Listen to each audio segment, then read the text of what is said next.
rantsi da Allah subhanahu wa ta'ala bisa gaskiya na miƙa wuyana da Allah subhanahu wa ta'ala da kuma tarayyar jamhuriyar Najeriya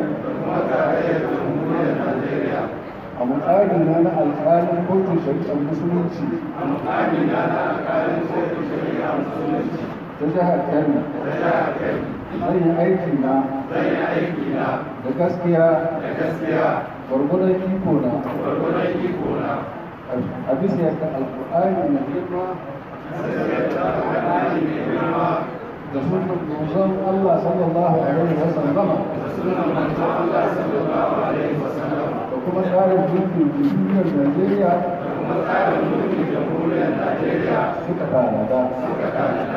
don ƙa'idodi kyawun hali yadda addinin musulunci ya tanada da kuma yadda aka tsara a bayani na biyar na tsarin mulkin Najeriya kuma ba zan bari son zuciyata da juyar da halina wajen tafiyar da aikina ko wajen hukunci na zan bi alƙur'ani mai girma da sunan manzon Allah sallallahu